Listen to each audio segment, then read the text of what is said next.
Hello नमस्ते सभी को, स्वागत है आप सभी सॉरी क्लासेस यूट्यूब चैनल पे। तो फिर से हम आ गए एकदम शानदार क्लास के साथ। टेंस का आज क्या कर देंगे, खात्मा। आज जो है टेंस का हो जाएगा द एंड। क्या हो जाएगा?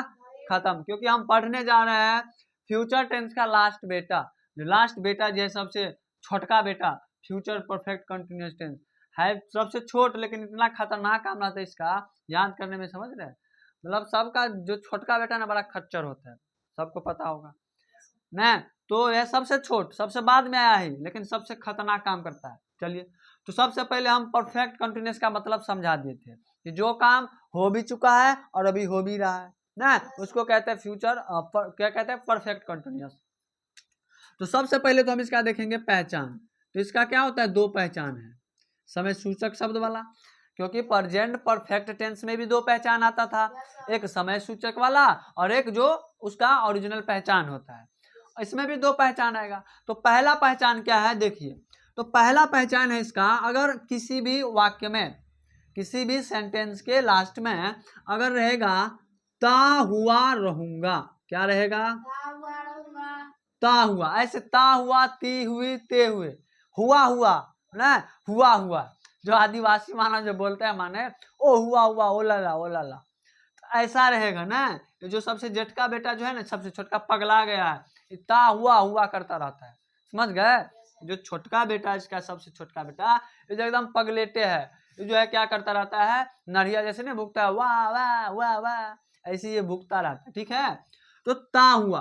फ्यूचर परफेक्ट कंटिन्यूअस का क्या हुआ, ता हुआ। कि सेंटेंस के लास्ट में क्या रहेगा, ता हुआ, हुआ हुआ, ता हुआ रहूंगा, क्या? ता हुआ रहूंगा।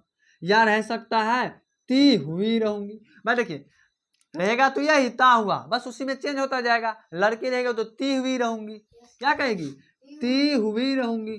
तो ये सब रटने वाली बात नहीं हुई ना भाई, आपको खुद समझ में आ जाना चाहिए कि अगर स्त्रीलिंग है तो ती हुई रहूंगी कहेगी, है पुल्लिंग है तो ता हुआ रहूंगा कहेगा। जैसे मैं खाता हुआ रहूंगा, राम जाता हुआ रहेगा, है ना। अगर स्त्रीलिंग आ जाएगी तो मैं खाती हुई रहूंगी, मैं जाती हुई रहूंगी, मैं पढ़ती हुई रहूंगी, मैं तैरती रहूंगी, सॉरी आंख में पड़ गया, सॉरी सॉरी।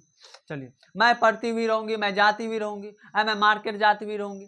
तो ये तो होगा, अपना दिमाग ला के आ जाना चाहिए। अब रहेगा क्या, ते हुए रहेंगे। प्लुरल हो गया तो क्या कहेगा, ते हुए रहेंगे, ते हुए रहेंगे।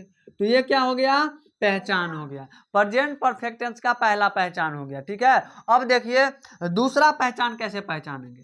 तो दूसरा पहचान में क्या होता है कि जो पिछले जो हमने पढ़ा था फ्यूचर परफेक्ट टेंस हमने पढ़ा था, रहेगा वही, बस उसमें क्या कहते हैं, समय सूचक शब्द आ जाएगा।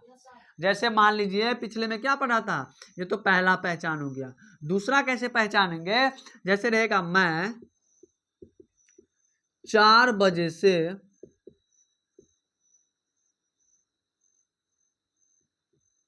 4 बजे से पढ़ता रहूंगा, क्या रहेगा? मैं 4 बजे से पढ़ता रहूंगा। कौन टेंस में बनेगा ये, मैं 4 बजे से पढ़ता रहूंगा, फ्यूचर परफेक्ट कंटिन्यूअस में बनेगा, क्योंकि समय सूचक शब्द आया। अगर यह भी रहे कि मैं 4 बजे से पढ़ता हुआ रहूंगा ना, तो ये थोड़ा उठपटांग हो जाता है। क्या रहेगा, मैं 4 बजे से पढ़ता रहूंगा। देखिए, रहता रहूंगा, कौन आ गया, कंटिन्यूअस वाला आ गया। कंटिन्यूअस में पढ़े ना तो ता रहूंगा ती रहूंगी रहेगी। देखिए, क्योंकि कंटिन्यूअस भी है, ये क्या है, कंटिन्यूअस भी लिखा है, तो है कंटिन्यूअस भी, लेकिन अब इसमें क्या समय सूचक शब्द आ गया है, इसलिए क्या बन गया, परफेक्ट कंटिन्यूअस बन गया। बात को समझे? है कंटिन्यूअस टेंस। देखिए, अगर मान ली इसको झांप दे इसको, तो मैं पढ़ता रहूंगा, क्या बन गया, परफेक्ट फ्यूचर कंटिन्यूअस नहीं बन गया, फ्यूचर कंटिन्यूअस बन गया। लेकिन इसमें समय सूचक शब्द आ गया तो बन गया फ्यूचर परफेक्ट कंटिन्यूअस बन गया। तो अब तो यह समझ लिए कि इसको हम पहचानेंगे कैसे, कि अगर किसी भी सेंटेंस के लास्ट में जब मैं जाता हुआ रहूंगा, वह खेत में काम करता हुआ रहेगा ना, मैं तैरता हुआ रहूंगा, ये सब तो पहचान हो गया, नॉर्मल पहचान। और अगर रहेगा सिंपल, क्या बोलते हैं, कंटिन्यूअस टेंस का रहेगा, फ्यूचर कंटिन्यूअस का, लेकिन उसमें क्या लग गया, समय सूचक शब्द, तो यह भी एक पहचान है। तो पहचान हमने देख लिया। अब हम देखेंगे इसका क्या, फॉर्मूले देखेंगे कि आखिर इसको हम बनाएंगे कैसे। तो इसका जो फॉर्मूला है, फॉर्मूला क्या होता है? तो सबसे पहले क्या आएगा? सब्जेक्ट आएगा। क्या आएगा? सब्जेक्ट प्लस, सब में शैल या विल तो कॉमन है, सब्जेक्ट प्लस शैल या विल, और बोलो क्या होगा? शैल या विल प्लस हैव होगा, प्लस एगो बीन जोड़ दो, जैसे सब में बीन जोड़ा जाता था। परफेक्ट कंटीन्यूअस के सब में ऐसे ऐसे जोड़ा जाता है, जो बीन होता है सपेरा वाला।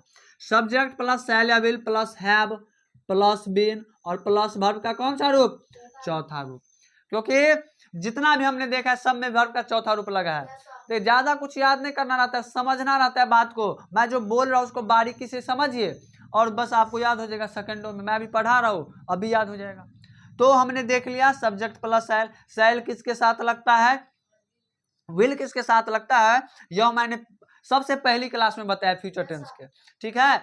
इसके साथ हैव लगेगा, फिर बिन लगेगा, तब जाके हम वर्ब का चौथा रूप देंगे। वर्ब का चौथा रूप को क्या बोलते हैं? आईएनजी फॉर्म बोलते हैं, जो आईएनजी लगा के बनाया जाता है। चलिए अब अनुवाद करते हैं। अब ठीक है, अब जैसे मान लीजिए रहेगा वह खेलता हुआ रहेगा। क्या? वह खेलता हुआ रहेगा। वह खेलता हुआ रहेगा, तो क्या बनाएंगे? ही, सॉरी सी नहीं, क्या होगा? ही के साथ विल के बाद क्या देंगे? हैव के बाद क्या देंगे? बीन, और प्ले माने होता है खेलना, इसमें क्या लगा देंगे? आईएनजी। क्या हो गया? Playing. He will have been playing, वह खेलता हुआ रहेगा। अब जैसे रहेगा मैं पढ़ता हुआ रहूंगा। मैं पढ़ता हुआ रहूंगा। मैं पढ़ता हुआ रहूंगा, तो आई के साथ क्या लगाएंगे? शैल। आई शैल हैव बीन, और रीड माने होता है पढ़ना, तो रीड में क्या लगा देंगे?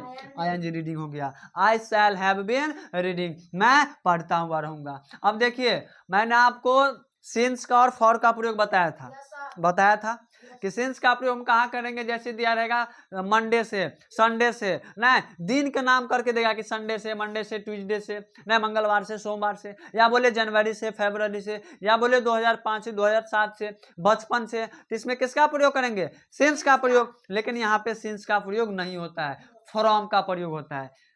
बात को समझे, देखें सिंस का प्रयोग जो है फ्यूचर टेंस में नहीं होता है। किसका प्रयोग होता है?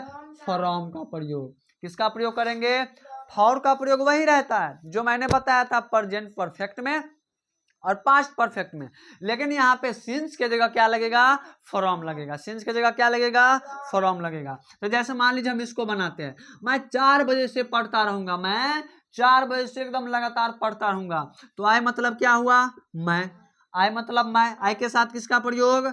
शैल का प्रयोग। आई शैल हैव, फिर बीन, उसके बाद वर्ब का चौथा रूप रीडिंग हो जाएगा।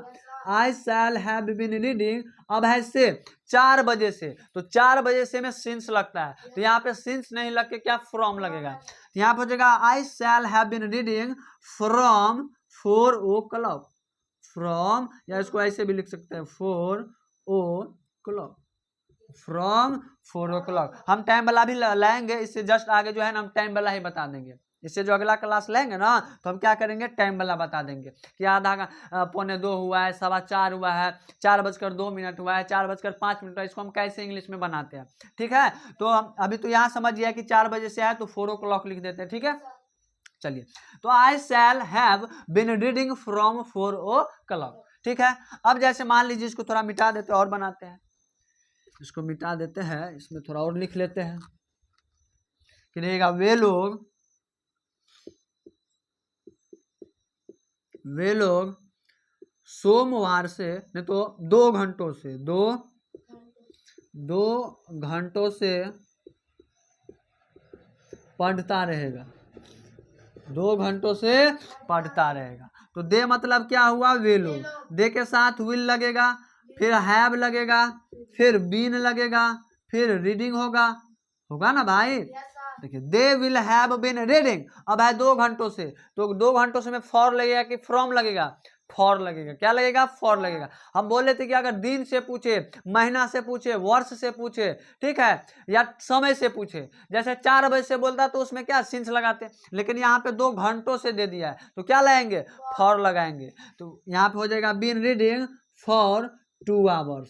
2 माने 2, आवर माने होता है घंटा, लेकिन प्लूरल है तो क्या लगा दिए, एस लगा दिए।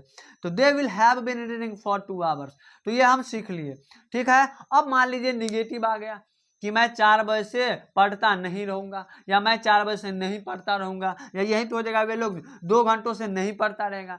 तो क्या करना है, विल और have, they will not have been reading, जैसे लगाते थे ना पीछे में नोट, यहाँ पे लगा देंगे विल और हैव के बीच में, यहाँ पे नोट लगा देंगे विल और हैव के बीच में, शैल और हैव के बीच में, मतलब यहाँ पे नोट आ जाएगा, यहाँ पे हैव और विल और शैल के बाद हैव के पहले।